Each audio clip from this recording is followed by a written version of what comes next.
The Taxi with Tammy podcast was created to inform and educate taxpayers on the overly convoluted, complicated, complex, and straight up confusing tax law. On this platform, I break down the tax code in the most relatable, rudimentary form by using real life situations. The tax code is voluminous and I don't know it in its entirety, nor do I want to. With that being said, there may be times where I'm incorrect or simply don't know.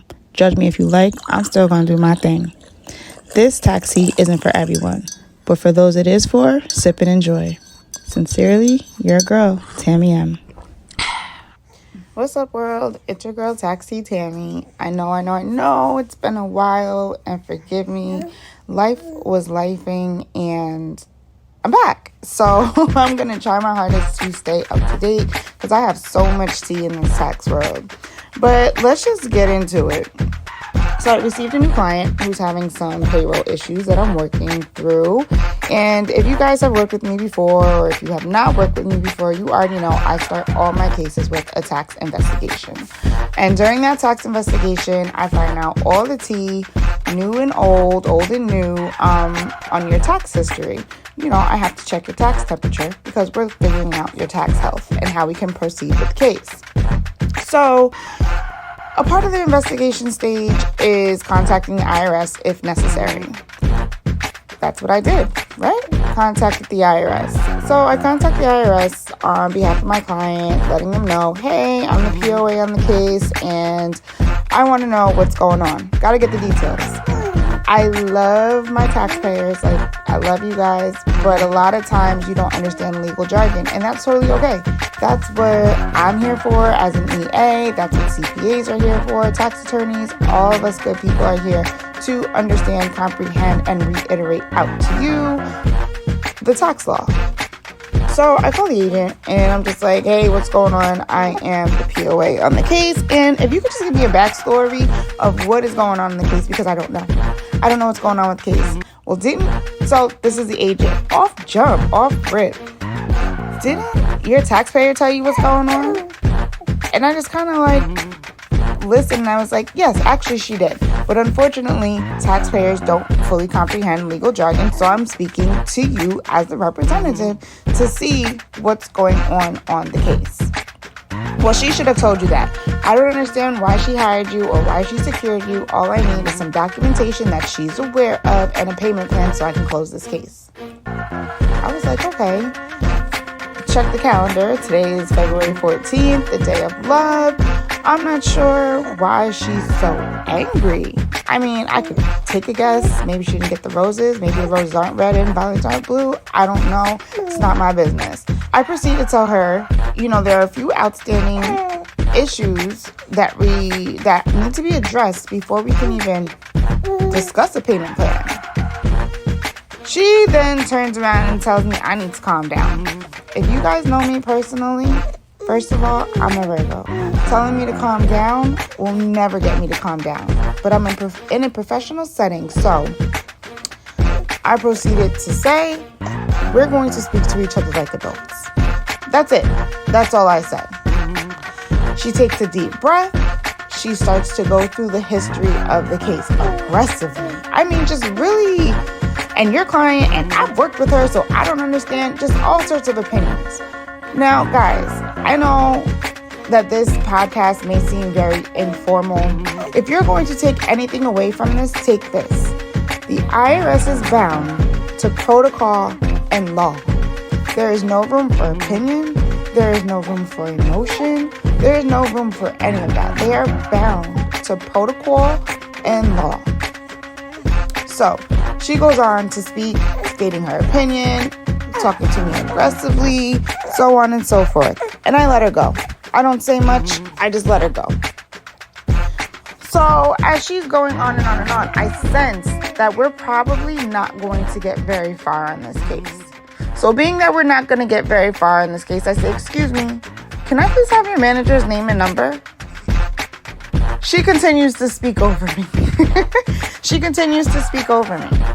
So I said it again. I repeated myself. Can I please have your manager's name and number? Her response was, I'm not here to argue with you. I said, neither am I. By law, you are required to provide your manager's name and number.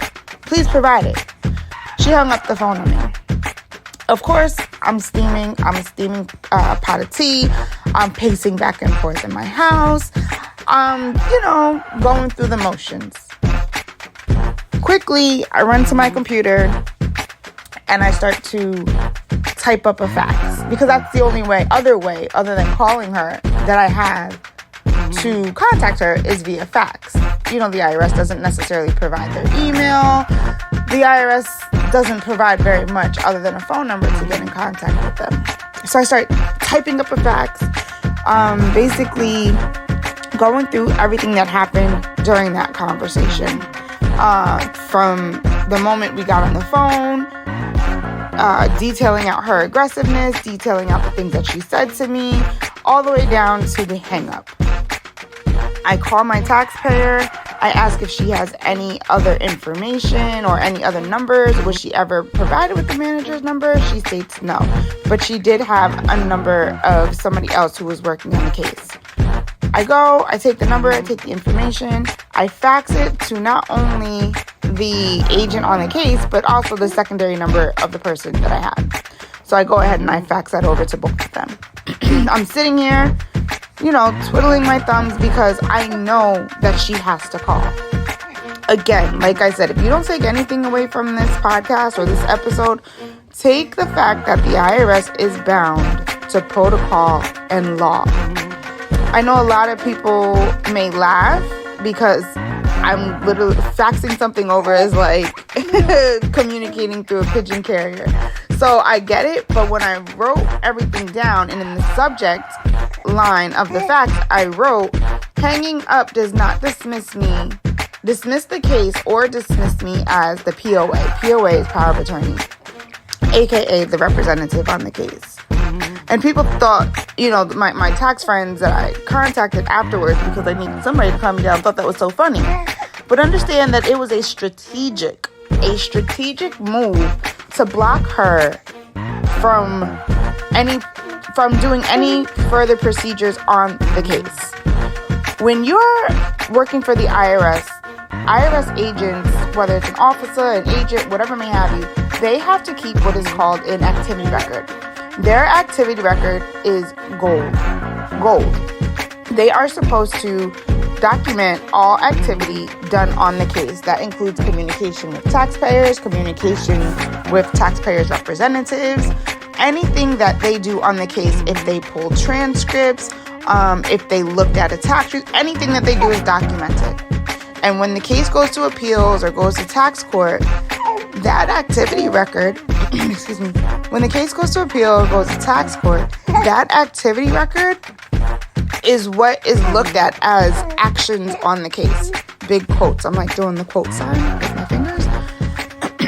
So, with that being said, had I not created my own audit trail detailing my side of what happened on the case and did not fax that over and sat down and waited for her to cool down and call me back or have her manager call me back or whatever may have you, she could have written down whatever she wanted and that would have been gold. That would have been upheld in court because there was no documentation of my side. So my fear when she hung up the phone was her attempting to start levy procedures on my taxpayer. Because yes, we're at that stage. But being that it's in the hands of a revenue officer, and I am ready, willing, and able, and so is my taxpayer, to work with her to resolve the issue without having to go as far as levy procedures. But she unfortunately is not, and she showed that by hanging up, I had to block that. I had to block her moving however she wanted to move by sending over my pigeon carrier fax. It is a taxpayer's right to obtain the manager's name and phone number, and the IRS agent that you're working with is required to give that to you. So again, if you don't take anything away from this podcast, know that the IRS is, number one, bound to protocol and law. Number two, create an audit trail for your communication with the IRS. Number three, you are entitled to the manager's name and phone number, and it actually should be given during the very first interaction. And number 4, compliance is first and foremost.